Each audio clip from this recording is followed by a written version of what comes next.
tocar un breve recuerdo de Walter. Yo llegué a la ciudad en 1984, en estos días, estoy cumpliendo 30 años, y el año 87, es decir, hace 25, agosto, llegué a la Universidad del Atlántico, sede de 20 de julio, buscando a mis colegas.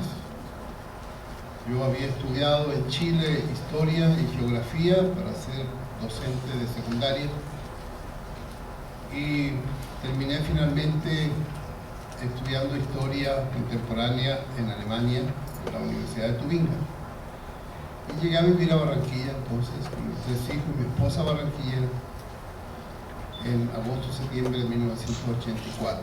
En el 87, buscando a los historiadores, me acerqué al Atlántico y allí encontré a muchos colegas y allí conocí a Walter y un círculo de amigos, mi hermano de Oscar, con Orlando, y con los historiadores entonces logramos impulsar el primer departamento de historia de la región Caribe, que fue el año 89, se inició el proceso que culminó en el 91, creo, y ya pues han pasado muchos años.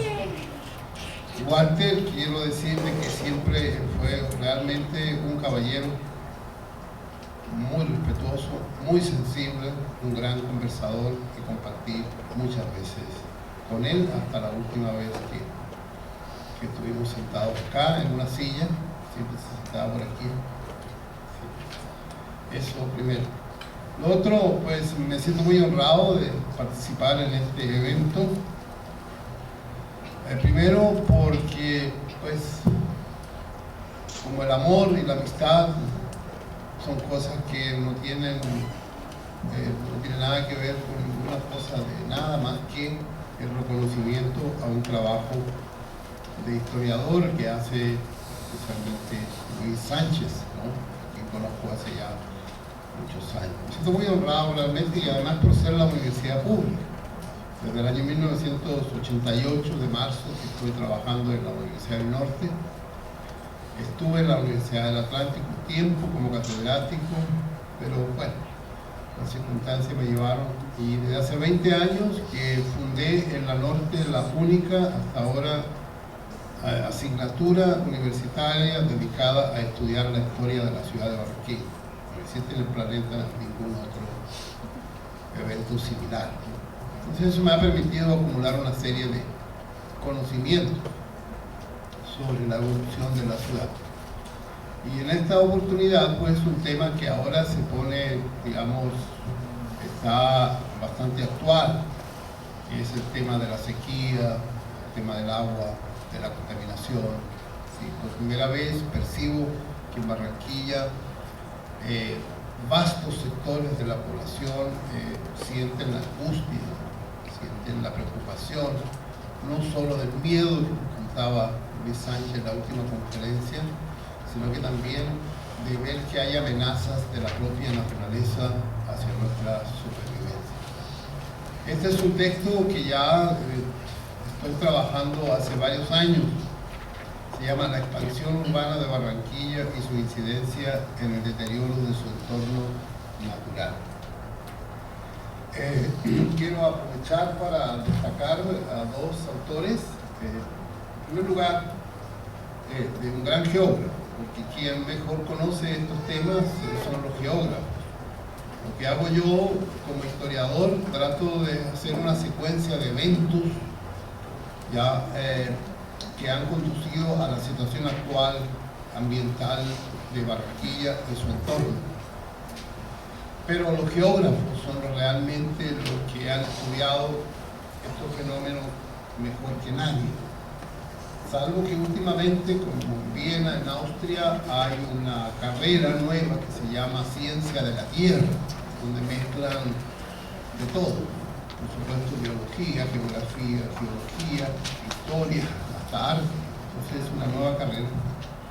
Pronto seguramente van a crear acá también en las universidades de Barranquilla. Desde hace muchos años que estoy dedicado a recoger la obra del geógrafo José Agustín Blanco Barros, que nació en 1990, perdón, en 1920, 1920, y él hizo una gran labor y su obra estaba perdida. Me dediqué con el colega Alexander Vega, historiador licenciado del Atlántico, a recopilar su obra. Este es el segundo tomo, es historia colonial. Sí, todos los 300 años en lo que tiene que ver con Barranquilla y los 23 municipios del Atlántico. Este libro salió apenas ahora aquí, en la Feria del Libro, en 2014. Y hace como 2 años, en las visitas que hice a su casa en Bogotá, porque se fue en 1950 para Bogotá, y ha trabajado en la Universidad Nacional, y ahora tiene 92 años, y apenas no puede leer, apenas escuchar, no se puede parar, está bien enfermo ya. Y hemos editado toda su obra, ya salió el segundo tomo y falta el tercero y el cuarto. Voy a leer un fragmento de la introducción que se hace al segundo tomo, que se llama Encomiendas, Haciendas y Pueblos, porque es pertinente a propósito de lo que decía Oscar de la inquietud ambiental. En conversaciones con el autor le planteamos una pregunta sobre el futuro de Tierra Adentro, que es el nombre que le dieron los españoles al actual departamento del Atlántico, y cómo veía el territorio a mediados del siglo XXI. Su respuesta fue que habría graves problemas para obtener agua potable debido a la sequedad que afecta al territorio desde que llegaron los españoles a causa de la tala de los bosques promovida por estos para tener pastizales para la ganadería y para la construcción de Cartagena, ciudad que durante mucho tiempo trajo madera de la zona. Luego, en el siglo XIX, nuevamente se talan bosques para producir leña para diversos usos, como la producción de carbón vegetal para los hogares y también electricidad. Nuestra réplica fue señalarle al maestro que Tierra Adentro está al lado del gran río Magdalena, que es una magnífica fuente de agua. Blanco Barros respondió que el gran río está en la actualidad bastante contaminado y que en 50 años más esta situación sería mayor y más grave. ¿Qué hacer entonces? Fue nuestra pregunta. Su respuesta fue simple, una palabra: reforestar. Lo cual no es un asunto de política, dijo él, así lo dijo, no es política, sino de saber cómo se hace una reforestación.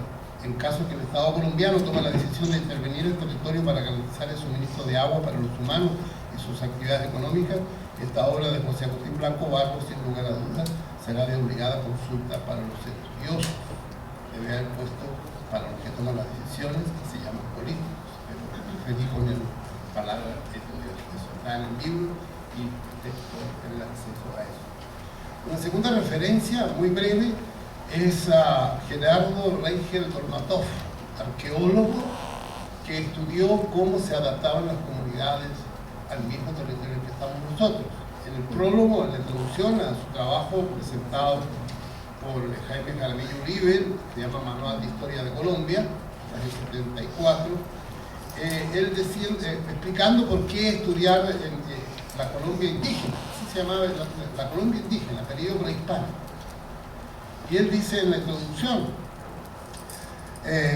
que estos hechos a los que se refiere él, anteriores a los conquistadores españoles, aunque se refieran a hechos ocurridos en épocas muy antiguas, conservan aún toda su actualidad por haberse desarrollado en un medio ambiente físico que sigue siendo el escenario de nuestra vida actual. Es decir, todos los estudios de arqueología, de adaptación de las comunidades a los territorios naturales, ¿ya? Nosotros ahora estamos en el mismo territorio que ocuparon los indígenas hace 2000 años acá, es el mismo. Nosotros lo hemos modificado, pero sigue siendo el mismo. Entonces es interesante conocer esa historia para poder orientar nuestras decisiones de una mejor manera, como se ha hecho hasta ahora. Este trabajo tiene la intención de contribuir al conocimiento de la historia de la ciudad de Barranquilla, destacando los hechos relacionados con la utilización de los recursos naturales que tiene a su disposición en su entorno inmediato, desde mediados del siglo XIX hasta el presente. Digo que desde mediados del siglo XIX porque, por decir una fecha, hasta 1850, las modificaciones que había hecho la ciudad en su crecimiento prácticamente habían sido nulos, nada. Habían construido unas habitaciones de paja, pocas de mampostería. La primera que se construyó fue el edificio del cuartel en 1820, por un alcalde de la época.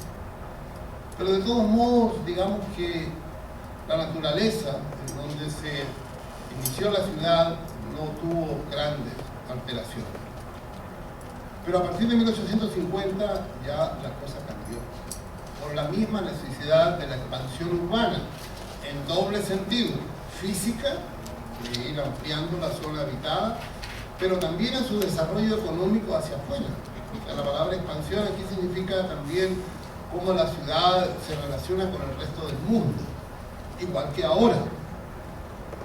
No es solo el problema de cómo se va ampliando el radio urbano construido, sino que también cómo la ciudad como conglomerado se relaciona con la economía global en este momento.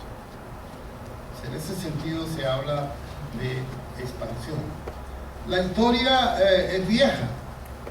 Se ocupó primero de Heródoto, pues, de cosas de todo, era como antropólogo cultural. Tucídides inaugura, en la misma época casi de los griegos, la historia política. Es decir, siempre se toman decisiones y esas decisiones van marcando bastante el acontecer de los seres humanos. Pero hasta el siglo XIX, a la época de la independencia, ya para los que no tienen mayores referentes históricos, gente joven, el primer libro que apareció de historia, no leyendas, sino que basado en documentos escritos, que se llama la historiografía científica, la hizo un alemán, Leopoldo von Ranke, que en 1824 escribió un libro sobre la historia de Europa en el siglo XV y XVI. Fue el primer libro que se escribió basado en documentos. Los anteriores eran especulaciones de tradición oral, leyendas, etc.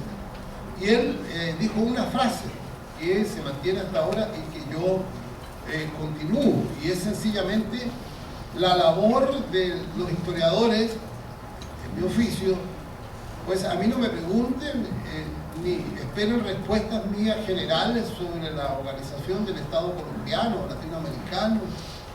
No, eso es labor de los políticos, con mayúsculas.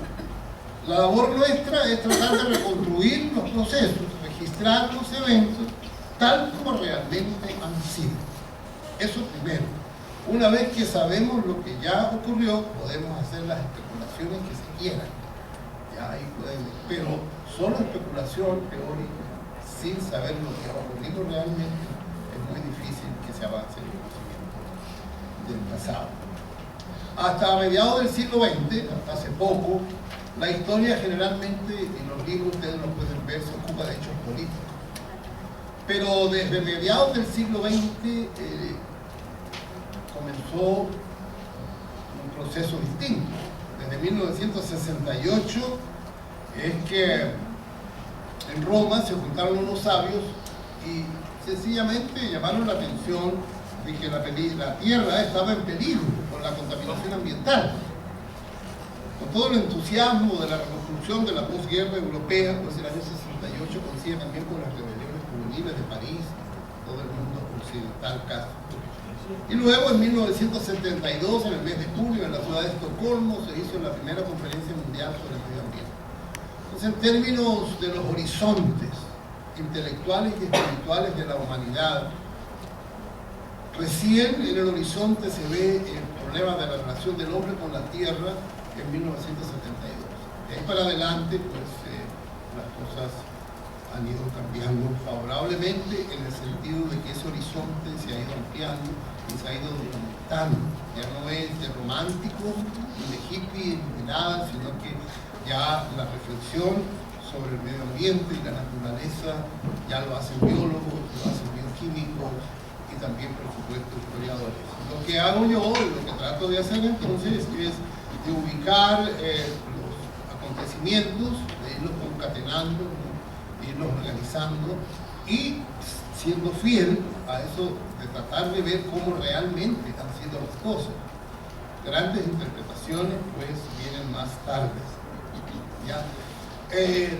Dije 1850, que sería la fecha del comienzo, porque allí comienzan las grandes modificaciones, por la misma dinámica de la economía mundial. El mercado mundial, como se dice ahora, se origina como centro en Inglaterra, más o menos a mediados del siglo XIX, y los países latinoamericanos de alguna manera tratan de vincularse a ese mercado mundial.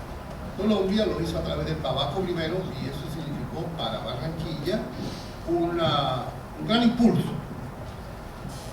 A cierto punto, un poco de geografía, donde estaba localizado, favoreció bastante a Barranquilla ese hecho de que se convirtió en el punto obligatorio y único posible de sacar la producción de tabaco del interior del país, sobre todo de Ambalema, Tolima, Santander, también Carmen de Bolívar. Entonces ahí comenzaron las primeras modificaciones. Y ahí sigue prácticamente hasta el presente, ¿ya? Como vamos a ver entonces más adelante en detalle esas cosas. Ahora bien, desde 1850 hasta ahora, todo el desarrollo económico, tanto de Colombia como de Barranquilla, se hizo bajo la influencia de la idea del progreso, que dominaba el ambiente intelectual europeo también. Es decir, la creencia de que el hombre era capaz de utilizar la naturaleza para su bienestar, utilizando la ciencia y la tecnología y toda la revolución industrial. En la segunda mitad del siglo XX se produce en Barranquilla un decaimiento de la ciudad, como lo reportan los colegas arquitectos, sobre todo en los años 60, las barriadas y todo el desorden urbano que todavía sufrimos nosotros acá. En Europa, la idea del progreso ya pierde vigencia después de la Segunda Guerra Mundial. Años 60, 70 ya dejaron de hablar del progreso, que había servido pues para el gran desarrollo de la sociedad industrial, y comienzan a elaborar discursos distintos, ¿no? Pero acá en la ciudad, revisando uno los documentos, las declaraciones, ¿ya? Aquí todavía se sigue utilizando la misma palabra progreso para dar la idea de que se va caminando hacia una realidad mejor. Todavía se puede leer, al menos en las calles donde yo transito, ¿no? ¿Sí? Sobre la palabra progreso. ¿Sí? No quiero decir esos motes, esas frases, ustedes las leen o las escuchan en las emisoras. Muy bien, entonces ese es el intento de este trabajo, para ver cómo se vieron afectadas estas zonas naturales. Ya he dividido yo metodológicamente en 4 secciones, digamos. En primer lugar, el estuario de la desembocadura del río Magdalena, ¿ya? Antes todavía no me... Como al principio, póngame el globo,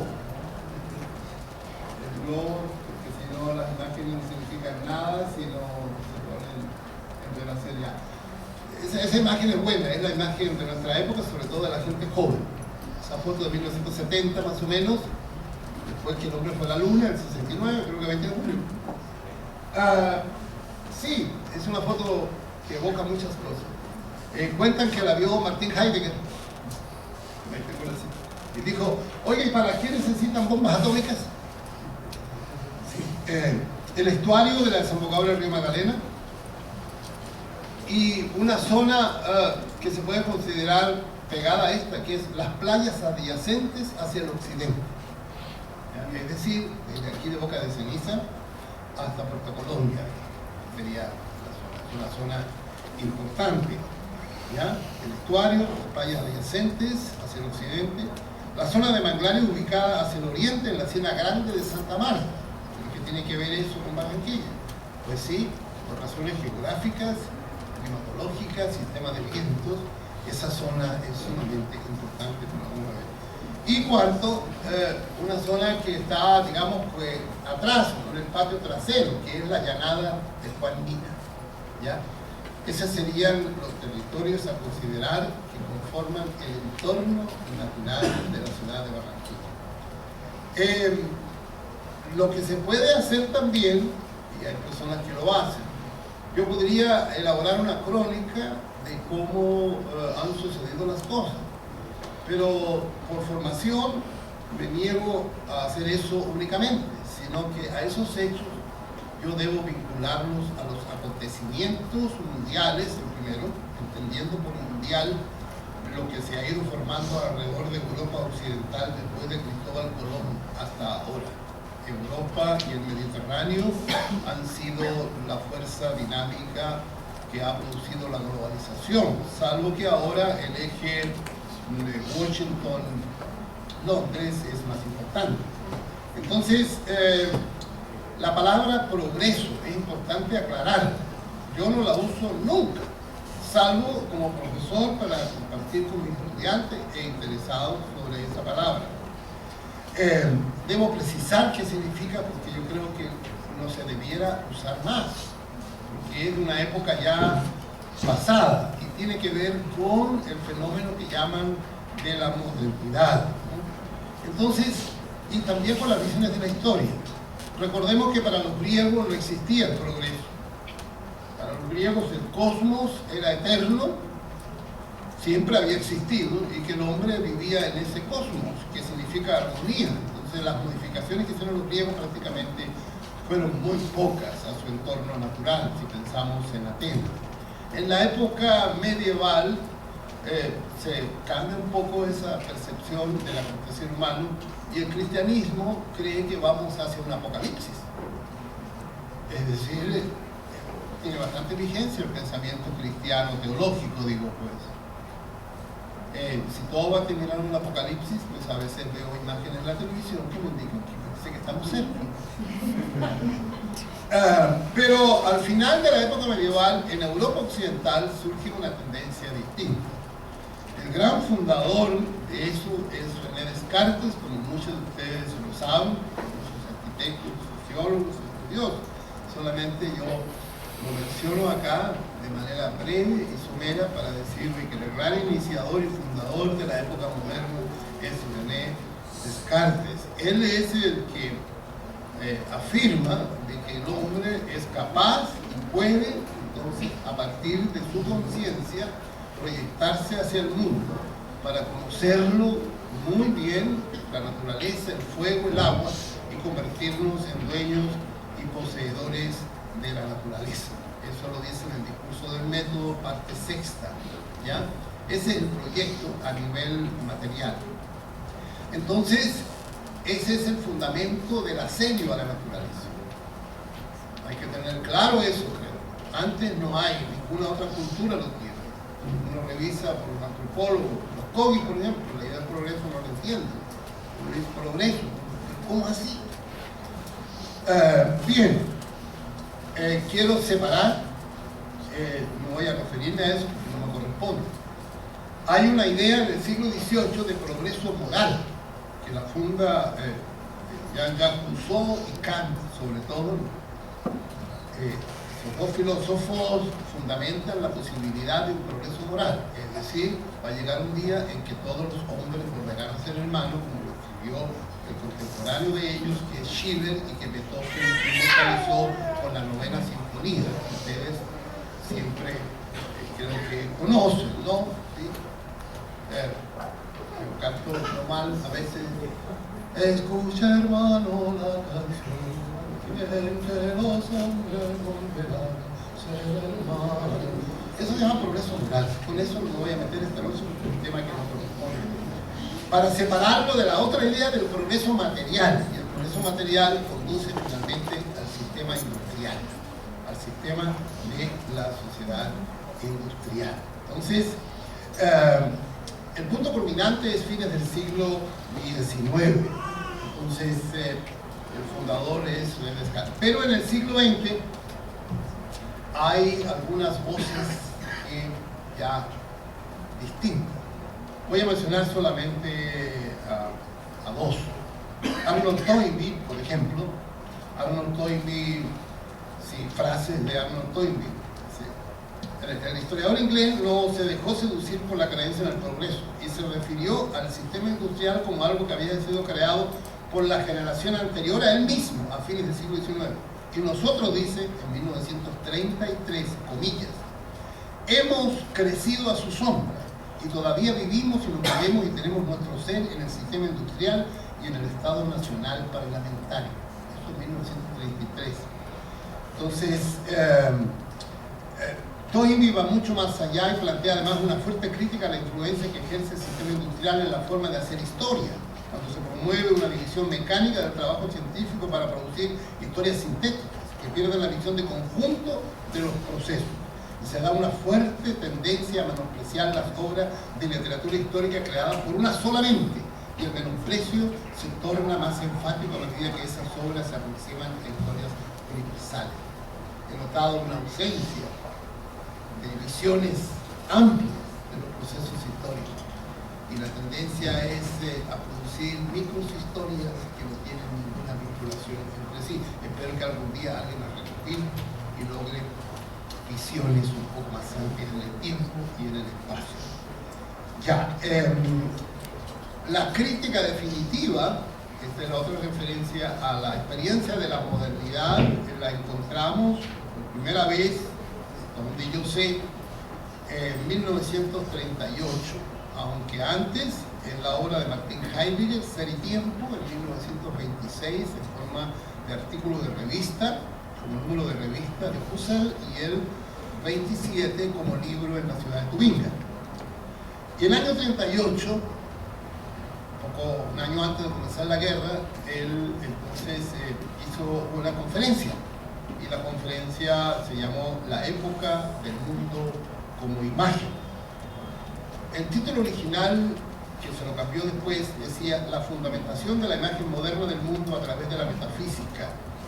Esto apareció en un libro publicado en Argentina y en español también como Sendas Perdidas o Caminos de Madera, Caminos del Bosque también. Ahí está ese texto, ¿no?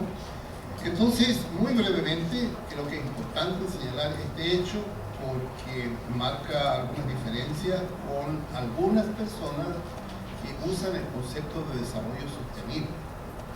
Yo me alegro mucho de que los ingenieros y los políticos actuales utilicen ese concepto, pero para Heidegger, yo creo que Heidegger diría no, seguimos en lo mismo. Es imposible explicar la filosofía existencial de Heidegger relacionada con la Tierra. Voy a solamente dar unas pistas si hay más interés. Yo estoy en la Universidad del Norte, no tengo tantas horas de clase ahora porque estoy muy viejo.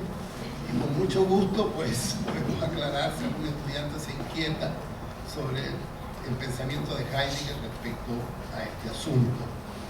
Para Heidegger, la metafísica funda en la época moderna la ciencia, que está dominada por la relación sujeto-objeto y coloca al hombre como dimensión determinada.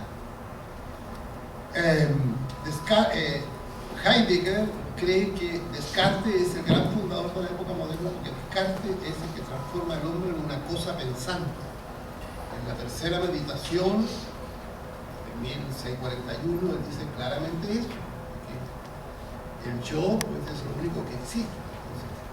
El yo pienso sería la base de todo. El hombre subyace sobre eso. Por eso la palabra subjecto y sujeto. El hombre como sujeto de la historia. Para que un ser humano, cualquiera, se constituya en sujeto, tiene que separarse de la naturaleza, colocarse aquí, y el objeto que no es la naturaleza allá. Yo soy una cosa pensante, y la naturaleza está allá al frente, y yo la puedo conocer, la puedo fotografiar, conocer, analizar, que está allá. Yo no estoy allá, yo estoy acá, en mi posición privilegiada del yo pienso. A eso él le llama la metafísica de la subjetividad. ¿Sí? Ese es el nombre que él utiliza, y él dice que eso tiene unos problemas. Entonces, el iniciador de este pensamiento sería entonces Descartes, quien según Heidegger, Descartes, logra con la interpretación del hombre como subjectum la premisa metafísica para las futuras antropologías de todo tipo y dirección. En el ascenso de la antropología celebra Descartes su mayor éxito, es decir, el hombre que hace la historia, el hombre que hace el progreso, el hombre que construye, o sea, el ser humano como centro del universo, pero en una instancia espiritual, intelectual, metafísica, porque sencillamente donde subyace el hombre es en su pensamiento, es en su relación consigo mismo, que se puede llamar conciencia también, o psique de los griegos. Esta propuesta de Descartes significa que la ciencia está consciente que su meta es convertir a la Tierra en su sierva. Precisamente los efectos negativos de esta empresa tenemos que soportarlos nosotros ahora.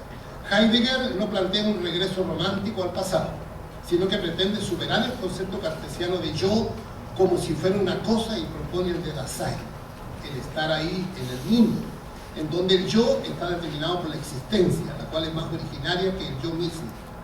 Si el punto de partida es la existencia del ser humano en el mundo, el futuro de la vida en el planeta se decidirá en un replanteamiento de la relación del hombre con la Tierra.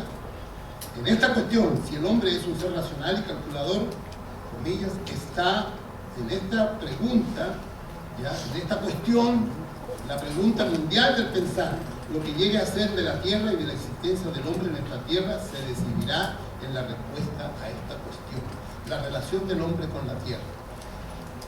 El ejemplo más ilustrativo para los que no leen filosofía, un pajarito que está en un nido es muy distinto a un pajarito que está en el arbolito de al lado.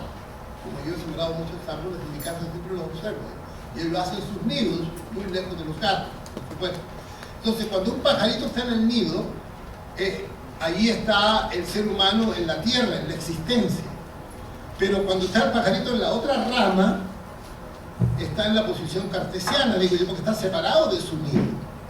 Si está separado de su nido, es muy fácil que llegue a destruir el nido, porque no le importa si el nido se cae, a él no le pasa nada, si él está parado sobre su propia conciencia en una rama de un árbol. Si ustedes todos, y yo, y todos nosotros, los barranquilleros y colombianos, todos los seres humanos, dicen, mira, es que nosotros estamos aquí en la tierra, no podemos objetivar, la tierra no es objeto nuestro. Si estamos sumidos en la existencia, en el mundo, nuestra actitud hacia la Tierra debe ser distinta. Tan distinta de que la ciencia se cae, porque la ciencia se basa en la objetivación de lo que estudia. ¿Qué queda entonces? Lo que llamó su alumno, uno de los mejores, Gadamer, la hermenéutica. Viene de esa condición de la existencia. Si yo existo primero y luego comienzo a mirar a mi alrededor, lo único que puedo tener yo son interpretaciones. Un pajarito que está en su nido mira por encima de él, a ver que venga la mamá, pero no puede saber mucho, puede tener conjeturas. Entonces, este texto, precisamente, en la época del mundo como imagen. La época moderna significa que el mismo hombre, el mundo es una imagen. ¿Sí? La fundamentación de la imagen moderna del mundo a través de la metafísica. Antes de morir, con esto termino esta parte necesaria, Heidegger concedió una entrevista que fue publicada después de su muerte, tal como se había acordado.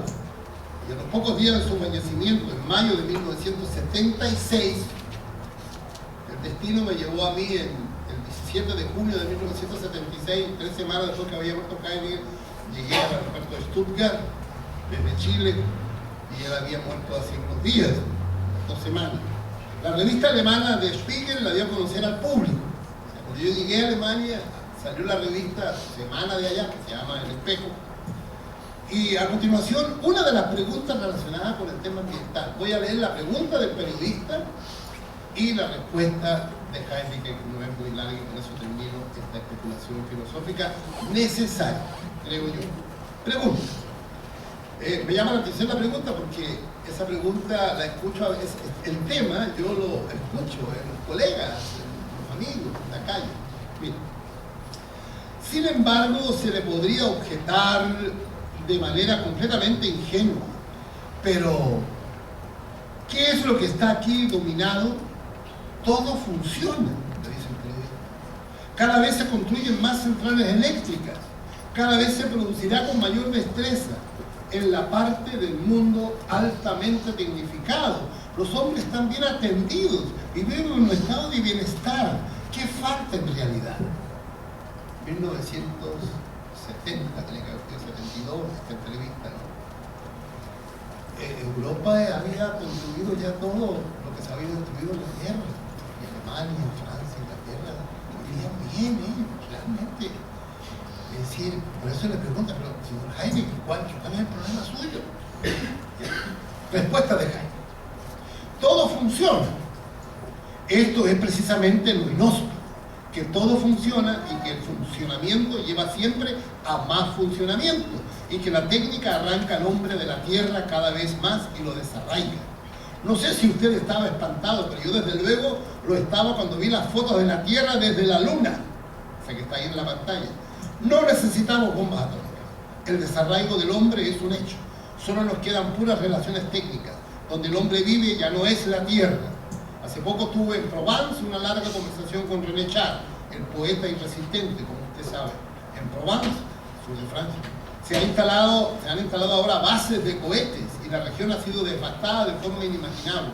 El poeta, que no es precisamente sospechoso de sentimentalismo y de glorificar el idilio, me decía que el desarraigo del hombre que está sucediendo es el final, a no ser que alguna vez el pensar y el poetizar logren alcanzar el poder sin violencia.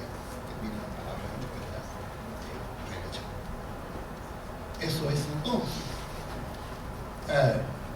Desarrollo sostenible sigue siendo objetivación del planeta, de la Tierra. Solamente si nos consideramos que existimos primero en el mundo como tal, allí, en la realidad espiritual y material y natural, es posible que en esa definición de esa relación con la Tierra es la única salida que puede haber. Mientras tanto, el desarrollo sostenible sigue considerando a la Tierra como su siervo para ordenarla como célula que transforma. Bien, vamos entonces al patio ahora, a ver qué pasa con Barranquilla. Bien, ahora sí podemos mostrar. Gracias, Oscar, que me muevas el minutito. Ya siga, eso ya lo conocemos. Un poquito, estamos en Colombia, ¿no? Sí, Barranquilla es una ciudad colombiana. Esta imagen es de 1988 y ustedes ven allí, ¿no? La parte blanca en lo que ocupa en 1988 el radio urbano de Barranquilla, y se nota la boca de ceniza al final, toda la playa presente y sobre todo la isla de Salamanca al lado derecho.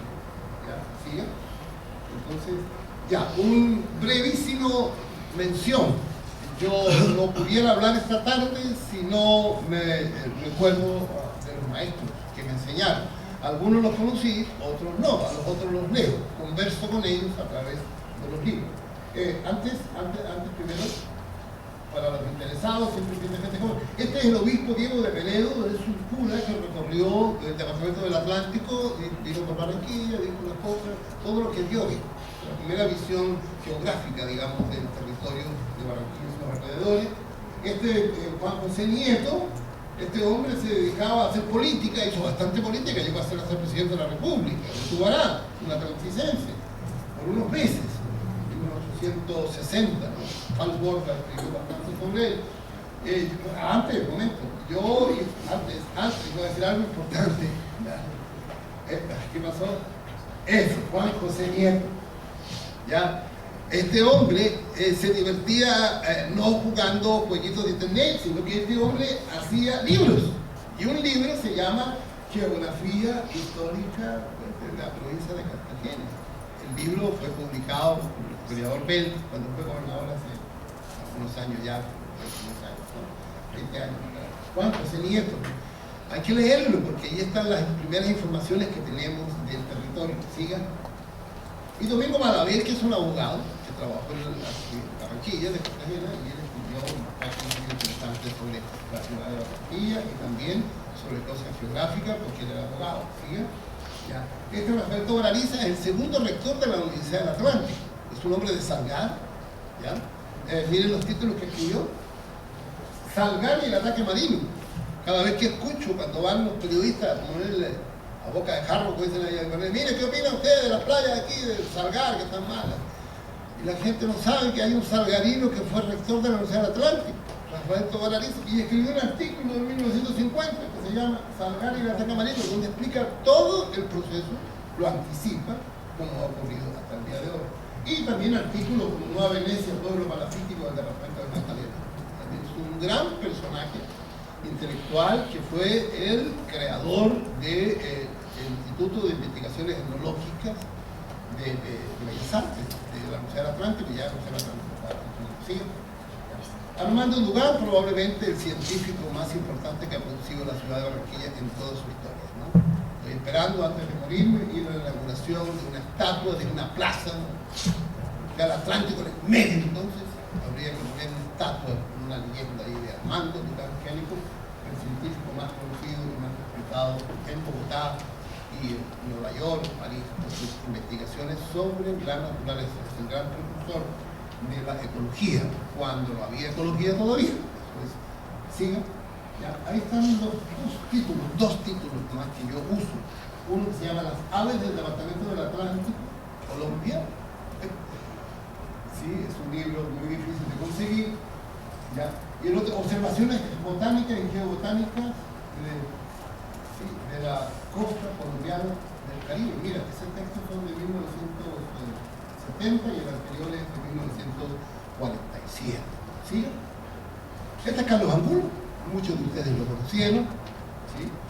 Entonces, él murió en el año 2001 y él hizo grandes cosas aquí, sobre todo sus trabajos de arqueología, siempre, porque él tiene alma de geógrafo. Él siempre escribe un capítulo dedicado al ambiente natural, donde los indígenas de Malambo, de Guájaro, de Tubará, todos los textos que él escribió, ¿no? Primero un capítulo con la naturaleza y luego los seres humanos haciendo la historia.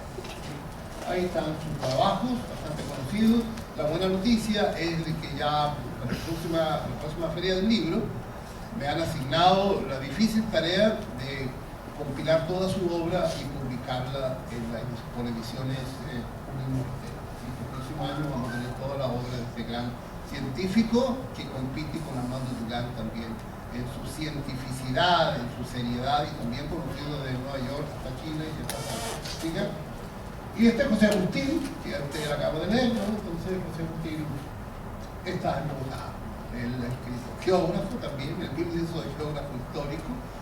Sin estas personas yo no podría hacer absolutamente nada. Me ha costado mucho, sí, encontrar sus textos en bibliotecas, en revistas, etcétera, etcétera.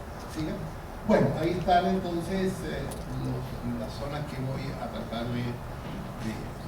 ¿Ya? ¿La siguiente, por favor? Entonces le damos las gracias a esos maestros. El estuario del río Magdalena y las zonas aledañas, las playas adyacentes. ¿Siga? ¿Ya? Una imagen de Barranquilla aérea del 2010. Bueno, algunas consideraciones importantes. Esta. Hay que señalar que donde nació Barranquilla, en una zona bastante cambiante, ¿no? Así, en la línea continua está el delta del río Magdalena. Sí, muy bien. Sí, entonces, porque cualquier proyecto que se quiera hacer, entonces hay que considerar que vivimos en Barranquilla en una zona donde todo está cambiando siempre. Sí, el río ha tenido mucha modificación. Oscar, ¿tú querías decir algo o lo digo yo? Sí. Bien, ok, bien. Entonces, siga, Oscar, ya. Algunas imágenes para mostrar el estuario. Esta, como está aquí ahora, es reciente, es del 14. ¿Ya? Ha cambiado mucho. El río Magdalena no siempre ha desembocado por Boca de Ceniza. Primeramente por Río Hacha, después por Cartagena, después por la de Totumo, ahora está acá. Y me dice el ingeniero Manuel Alvarado que cada segundo el río le come un poquito más a la ladera derecha, es decir, el Magdalena. O sea, va para Santa Marta el río, claro, por supuesto, en dimensiones geológicas, no históricas o humanas. Pero es bueno saberlo, ¿no? ¿Sí? Es decir, cada vez los puertos de la orilla de la ribera izquierda, donde está Barranquilla, va el río yendo para allá, no porque haya sequedad, sino que realmente el río tiende a irse hacia el cielo. ¿Sigue? Ya. Estos son personas que sigan, por favor, ya, aquí. Me parece que para todos los proyectos que afectan al ambiente natural hay que considerar esto que fue escrito en 1958. Vivimos en una zona muy cambiante, como dice aquí, ¿sí? Yo lo tengo acá, ¿sí? Sí, respecto al usuario, entonces, sí.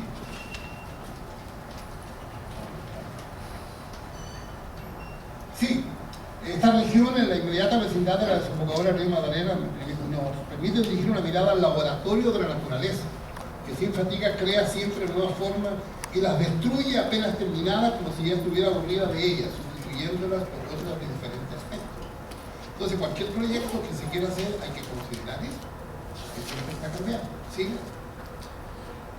Barranquilla, este es el juicio de José Agustín Blanco, ya en un libro que se llama, en un artículo que se llama Geografía de Barranquilla del año 95. En el área en que nació Barranquilla, ¿sí? En el área en que nació Barranquilla y se formó Barranquilla, las condiciones geofísicas generales determinaron la aparición y evolución de cambiantes vías de agua o caño, o de depósitos en parte lacustres y en parte lagunares, en relativo escaso fondo que denominamos así. Se ratifica eso, entonces hay que creerle a esta gente, ¿ya? Y yo observo también, aunque mi mirada pues, es muy corta, pero la memoria geográfica se activa. Para que no nos olvidemos, aquí hubo tigres, ¿no? Hasta los años 70, 80, había tigres. Y había gente muy respetable, que no quiero mencionar los nombres, que se juntaban en la cueva, por ejemplo, y sabían matar tigres. Hoy, si apareciera eso, no podría aparecer como el hecho heroico, sino que la gente, yo creo que hay una conciencia distinta ya. Este no es León, que pintó ese cuadro, ¿no? Ese es el paraíso que recibimos. Ese es donde nació Barranquilla, a orillas de una ciénaga. ¿Siga? ¿Sí? Siga, ya. Siga, la otra imagen. Ya, aquí está, ya vemos cómo el estuario, ¿no? Ha sido transformado. Eso en 1845 tal vez, el caño de la Piña. Ven ustedes, el río Magdalena no tenía una sola boca, sino que desembocaba hacia Sabanilla. ¿Sí? Es el caño de la Piña, funcionó hasta 1865, que construyeron el ferrocarril. ¿Sí? Y hay otros mapas históricos, mediados del siglo XIX, ¿no? Donde todas las playas adyacentes estaban cubiertas porque la naturaleza así lo había determinado. Continúen, próxima. Para los bisabuelos, esa es Sabanilla. La gente que tiene más de 60 años es posible que haya podido todavía aprovechar Sabanilla. La otra, ese es Plasmar. Sí, todavía no había inventado el plástico, eso antes de la Segunda Guerra Mundial. Y esto es Domingo Malavé. Aquí nació Barranquilla. Domingo Malavé escribió esto en 1875. Fue publicado en el periódico El Promotor. ¿Ya? Lo pueden encontrar ustedes, el Promotor ahora está disponible en internet. La ciénaga, que hoy solo es un caño, dice lo mucho. Era en aquellos tiempos grandísima, era una especie de lago que tenía gran caudal de aguas profundas. Había sido primero una parte del mar, como los programas vecinos que existen todavía en todo el terreno. También abrigaba en su seno la referida ciénaga grande abundancia de peces de todas clases, desde los más diminutos hasta los más corpulentos, y poblaban sus orillas grandes bandadas de aves acuáticas de variado y vistoso plumaje. Así, ahí nació Barranquilla. O sea, Barranquilla nació en un evento. Paraíso de Adán y Eva. Todavía la topografía lo dice. Las flores, cuando vayan a las flores, piensen en un lugar lleno de flores, ¿no? Bueno, siga por favor. Una imagen siga. Ahí se la estación Montoya, ¿no? Ya entonces se comienza a intervenir la naturaleza. ¿Sí? Ahí llegaban los vapores. Ya, donde está la aduana ahora al frente, la tendencia fluvial, con los caños, que se embarcaban en el ferrocarril, siga, y llegaban hasta Sabanilla. Esta imagen me la dio Juan Pablo Linares, en paz descanse. Ese fue el primer puerto que tuvo Barranquilla, en 1865. Ya en 1800 se empezó a construir y en 1871, el 1 de enero, ya teníamos la conexión hacia Zaragoza, ¿sí? Entonces es la primera modificación. Hay que decir de que sí, para la isla del vapor, es en tendencia fluvial, no están reconstruyendo el edificio, pero más no el cuerpo de agua. Yo no entiendo eso. Algunos arquitectos deben sufrir con esas cosas. ¿Será que no son arquitectos los que están? ¿Cómo reconstruyen el edificio que fue inaugurado en 1935, mes de mayo, sin reconstruir los cuerpos de agua? Yo no entiendo. Si la gracia ahí es el agua. Pero bueno, son temas críticos, ¿no? ¿Sigue? Ya, este mapa es importante del estuario porque muestra cómo la ciudad funcionó entonces con el ferrocarril que llegaba hasta Puerto Colombia ya. Bueno, todavía no hay bocas de ceniza, eso en 1923. Y esta imagen la encontró Nacenceno Acosta, y la dio y la publicó en una revista de la universidad. Quiero destacar la parte del centro navegante, el arroyo importante, ese que es el arroyo León, que recoge el arroyo de la Lapa, de varias cosas de Tubará, varios arroyos se juntan todos y terminan en el arroyo León, que desemboca en la ciénaga del Mallorquín. Entonces, la ciénaga del Mallorquín se alimenta de la esponja, digo yo, pues, de la esponja de Juan Mina. Pero Juan Mina ha sido destruida en los últimos años incluso. O sea, en mi presencia en Barranquilla yo he visto la destrucción de Juan Mina por el progreso.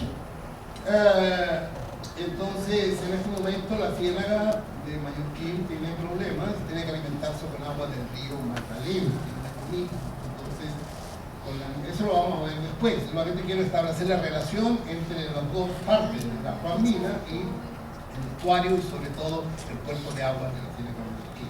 Ya, hay que ver un momentico. Ya, bueno, déjala ahí, está bien. Allí esa imagen, ahí muestra mejor el ferrocarril, a esta hora que llega.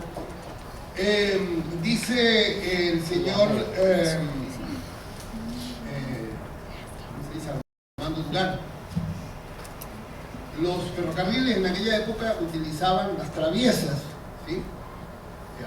Para poner los rieles usan madera, la madera es de Juan Mina, ¿sí? Entonces esa construcción del ferrocarril necesaria para las exportaciones de tabaco que luego fueron de café, había que cambiarlos y había bastante tráfico, ¿ya? Y eso es todo un proceso, porque esas maderas no hay otra manera. Ahora, claro, en Europa son de fierro. Si no vayan a Europa o a Estados Unidos, vean los trenes y miren a dónde están los rieles, están sobre acero, en aquella época de madera, ¿sí? ¿Ya? Entonces, un poquito para ver las playas adyacentes, cómo ha sido afectado. Uno va ahora al Castillo de Salgar, eso es la aduana de Barranquilla, inaugurada, construida por el Banco Esteban Márquez en 1849 como un aporte de los comerciantes de Barranquilla para celebrar la lucha de 30 años que sostuvieron contra Cartagena para que Barranquilla tuviera el derecho a tener un puerto de importación y exportación. Esteban Márquez, que es un hombre muy platudo, muy generoso, típico, dijo: no, si es por el problema de la aduana, yo pongo la aduana, incluso grandes cantidades de dinero, y mandó construir el Castillo de Salgar, que en un momento comenzó a la velocidad del Atlántico. ¿Ya? Quería destacar el hecho de que uno va ahora ahí y ve el acantilado para abajo. Antes no, antes uno podía bajar, por ahí pasaba la carretera, por ahí pasaba el tren, ya, entonces hay un deterioro, ¿sí? Ya, esa imagen es más reconocida, ¿no? Quiero decir algo respecto a eso. Sí, ¿por qué es ancha, la calle ancha? Es una razón natural, porque es un arroyo. Es un arroyo que terminaba pues allí, donde está la aduana ahora, ahí terminaba ese arroyo. Y por eso la gente, para esquivar el arroyo, construyó las casas, son anchas, para que pasara el arroyo, ¿no? Si no se lo llevara. Y son chuecas las calles porque las casas se acomodaron siguiendo la forma de la ciénaga, que es sinuosa, no es cartesiana. Entonces, cuando venga alguna persona, yo te digo: oye, ¿por qué la calle aquí son chuecas? No, porque se fueron acomodando las casas a la forma pues sinuosa de la ciénaga. ¿Sigue? ¿Ya? Continúa eso con la imagen. son las imágenes, son las imágenes propias de la zona, ¿no? Donde se desarrolló la ciudad a través de los caños. Quiero destacar el hecho de que los caños entonces tienen una vida bastante activa, ¿ya? Ya es el ferrocarril, que ya desapareció, en 1950 fue levantado el ferrocarril, ya no lo tenemos, ¿ya? Ahí está Barranquilla en 1905, ¿ya? Es la famosa Plaza Ujueta, eso es ahí, digamos, el centro del mercado, ¿ya? Y Puerto Colombia en su pleno auge, ¿no? Atendiendo 4 barcos, hasta la bahía al fondo y el cerro Cupino, ¿sí? Y ese era el momento culminante de la ciudad, el café llegando y llevándose a Puerto Colombia y llegando las mercaderías del exterior para llevarlas por el río hacia el interior del país.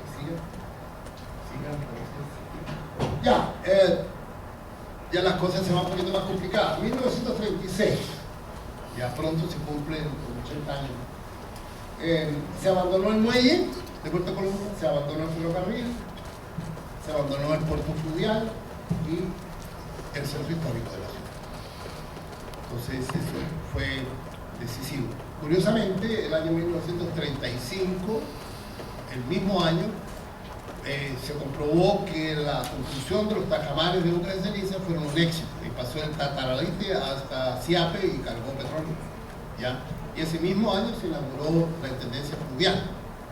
Es una cosa muy curiosa, estoy escribiendo un artículo sobre eso, de cómo es posible que los dirigentes políticos de la época inauguraron el puerto de Boca de Ceniza y al mismo tiempo inauguraron el puerto fluvial que comenzaba a morirse y ahora lo están reconstruyendo. Tengo una gana de ir al mar. Sí.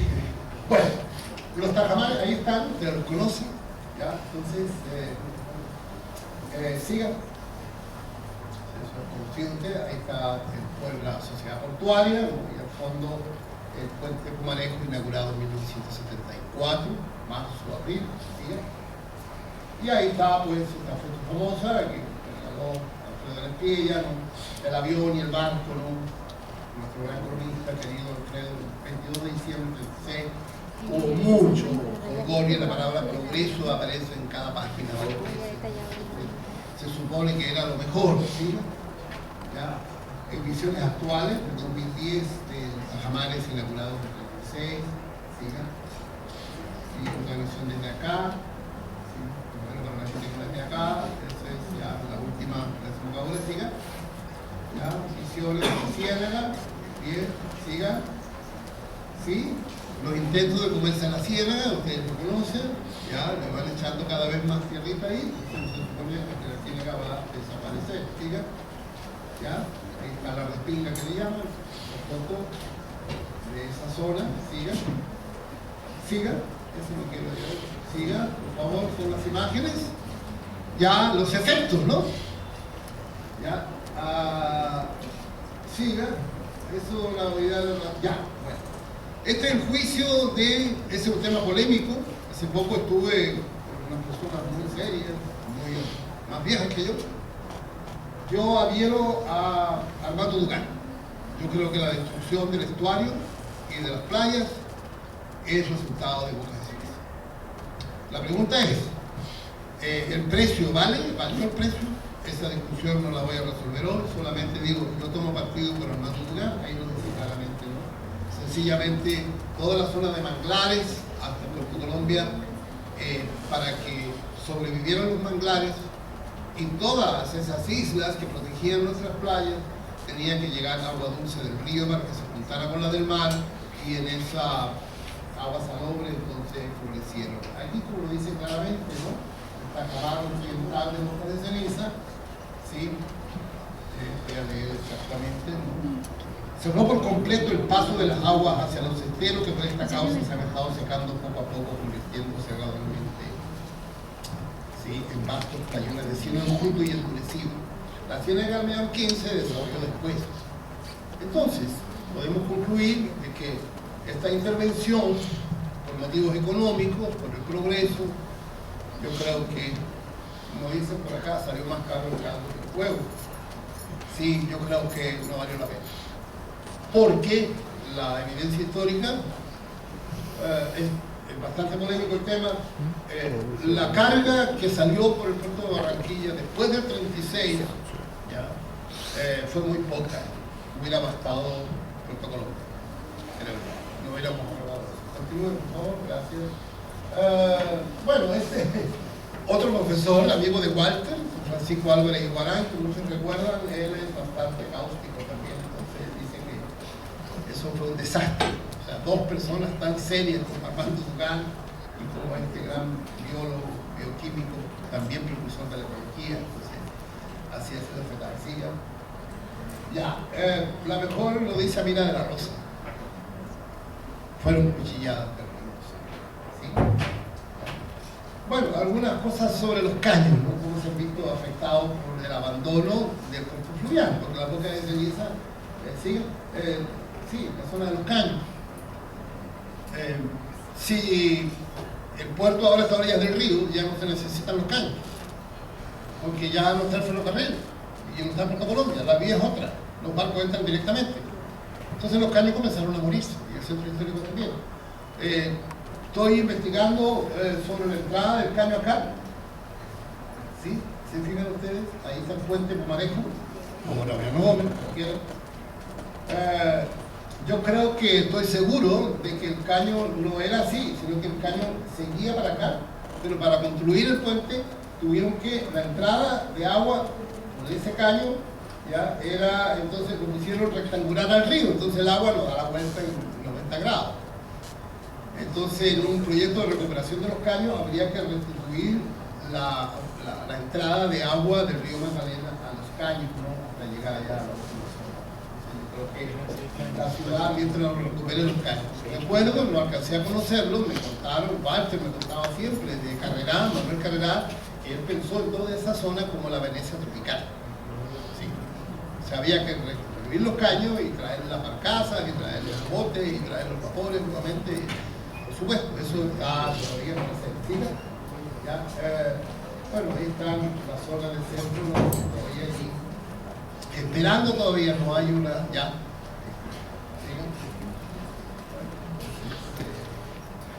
Siga. Una brevísima, para terminar, mirada a la Ciénaga Grande de Santa Marta. Quería llamar la atención sobre un hecho muy importante. Siga. Esa es la isla de Salamanca. Se llama isla de Salamanca porque está rodeada de agua. Últimamente están quemando allá. Están quemando para terminar de destruir. La ciénaga se comenzó a destruir con la carretera. Porque la carretera había que hacerla porque la Barranquilla se desconectó de Bogotá, de la economía del centro del país. Muestra una imagen para terminar, quiero mostrar una. El sistema de viento. El viento viene del norte hacia el Ecuador. Nosotros estamos a 11 grados en latitud norte. Entonces, como la Tierra gira, entonces la brisa viene en esta dirección. Siga, hay otra imagen. Ahí están los mangles originales, una zona no afectada. Siga. Siga. Ahí está la motivación, antes. Ahí está la motivación. 1950 Barranquilla no tenía ninguna comunicación con el interior del país. El río Magdalena ya se había muerto como vía de comunicación y había que conectar entonces Barranquilla con Tasajera y de ahí a Santa Marta, antes de Santa Marta para ir al interior del país. Muestro la otra para ver que el interior sí estaba intercomunicado bastante bien. O sea, ahí los regionalistas tienen razón. Sigan. Entonces, sigan. Ya. Ahí está dibujada la carretera, hasta Tasajera. El domingo fui para allá y pude comprobar, sigan. Entonces, bueno, Carlos Angulo lo sabía, sigan. Ahí están, sigan, continúen. Ahí está esta foto reciente, ¿ya? Quiero leer, sigan. Esa es la zona del año 87, miren ustedes. Ahora, esto pertenece a Barranquilla, el entorno natural, porque la brisa que nos llega de allá. En los últimos días ha llegado humo, están quemando.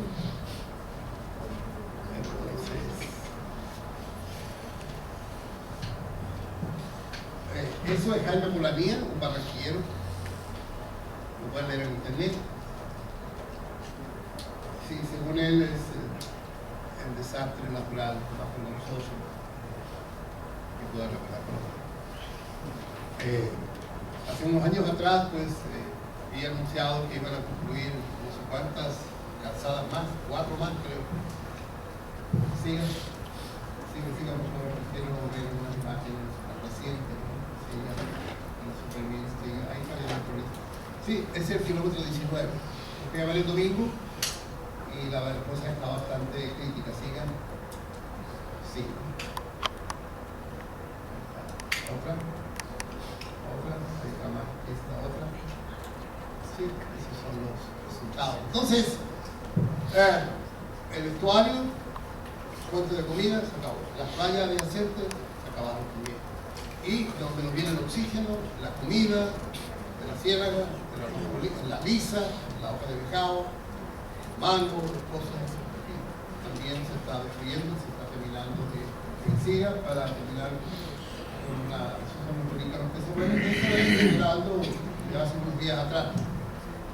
Están quemando porque la gente quiere progreso, quiere construir cuánto. Ellos tienen la capacidad de hacerlo. El tiempo es nuestro enemigo, ¿sí? Nuestro enemigo es el tiempo. Cuando quieran podemos hacer un seminario, varias sesiones para la Universidad Atlántico sobre este tema en específico. Pues hay bastante, está todo bastante documentado ya. Yo soy pesimista, les informo, de pronto por la edad, ya pronto voy a cumplir 66 años, 30 años en Barranquilla. Yo no creo que las cosas mejoren, yo creo que van a mejorar, salvo que ocurra un milagro, sobre todo la desarticulación de los intelectuales con los políticos. Conozco en la Universidad Atlántico gente brillante que sabe un montón de cosas, en la norma, en la CUP, en Bolívar, las universidades. Me encuentro siempre con gente muy valiosa que sabe mucho. Y escucho las noticias por radio, a veces por televisión, y veo hablar a los que están a cargo de las cosas y digo, no saben, o sea, no están informados. Entonces, ojalá que se busque el milagro y pues es demasiado importante.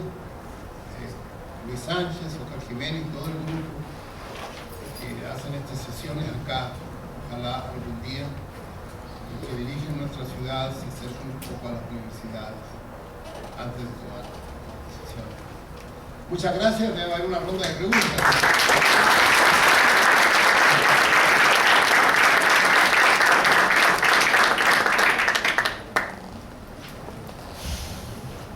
Bien.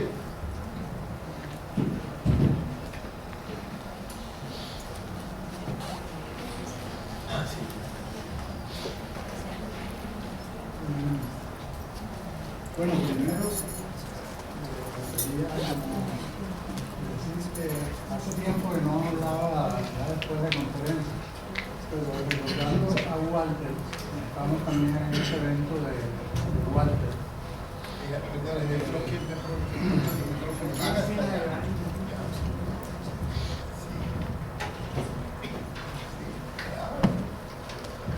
Él no se quedaba sin hablar en un conversatorio. Entonces yo quiero, hablando hoy, como rememorar un poquito esa agudeza de Walter en los conversatorios. Solamente dos cositas, pero antes de eso quiero agradecer por la conferencia, me pareció muy amena. Y además de que aprendí muchas cosas que no sabía antes.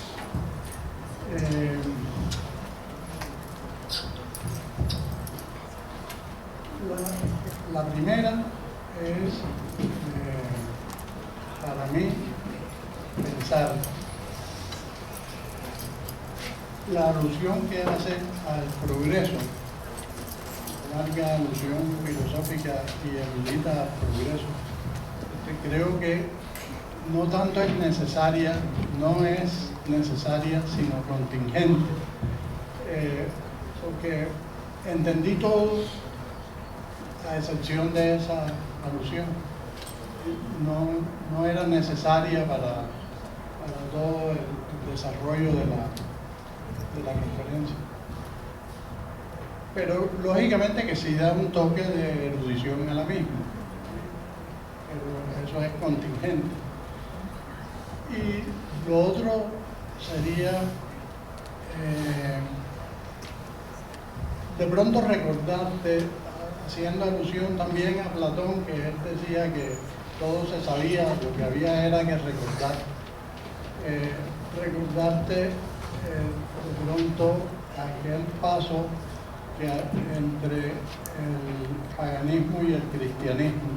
En ese paso del paganismo al cristianismo y en esas luchas que había entre esas dos ideas, digamos, surge con San Agustín en la Ciudad de Dios los gérmenes de la idea de desarrollo y progreso, porque él criticaba, al criticar al paganismo, criticaba también sus ideas y decía que esos locos griegos que concebían la historia con unas vueltas y revueltas que no llevaban a ninguna parte, entonces era que cambiar la cosa y la idea y seguir el camino recto señalado por Dios, que sí llevaba a algo distinto, al progreso. Lógicamente que él aludía a dos cosas. El primero era ese desarrollo que no era considerado por los paganos, y lo segundo era también la alusión al camino recto como un camino, digamos, ético que señalaba a Jesucristo. Esas dos cositas que de pronto me podría un poco servir, sobre todo esa última, para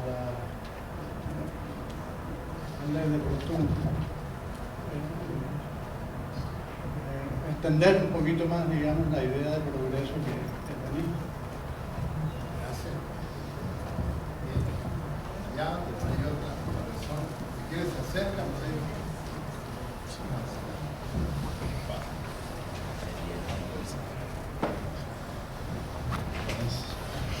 Era para hacer un comentario respecto a la planeación de ciudades urbanas sostenibles, que digamos como se le está llamando ahora a toda esta nueva planificación que deben tener las ciudades en general en todo el mundo, de acuerdo a las Naciones Unidas, para soportar este crecimiento cada vez más, digamos, más acelerado de la población. Y es que se habla mucho de tener la naturaleza como eje de la planeación. O sea, por ejemplo, en ciudades como Bogotá, donde el agua es importante porque hay muchos humedales y Bogotá prácticamente se construyó sobre el agua, se utiliza por lo menos la gobernación actual que está planificando en torno al agua. Y para allá es donde se debe, o sea, ejemplos como ese son los que se deben usar para planificar o para la planificación urbana sostenible de la ciudad. Aquí yo lo que veo es que, retomando un poco lo de Mallorquín, es que Mallorquín, que es el único ecosistema estratégico que tiene la ciudad de Barranquilla en este momento, me refiero todavía, sí, es el único, o sea, no hay más. O sea, si hay algo que tiene Barranquilla natural es Mallorquín, no hay más nada, todo lo demás está totalmente intervenido. Mallorquín, o sea, deberíamos pensar en ver cómo construimos alrededor de Mallorquín para que la cuenca de Mallorquín, la cuenca del Arroyo de León sea un soporte para este crecimiento que tiene la ciudad y que va a seguir teniendo Barranquilla, porque pues estamos en una etapa donde ese progreso del cual hablas está cada vez, Barranquilla está de moda, Barranquilla está de moda y va a seguir estando de moda y va a llegar mucha inversión. Entonces, retomando un poco lo que hablabas de esa distancia que hay entre los políticos o entre los líderes y la academia, o las personas que saben, o las personas que por experiencia o por estudio saben, o sea, yo no entiendo, o sea, Mallorquín en estos momentos se le convirtió en problema a los políticos.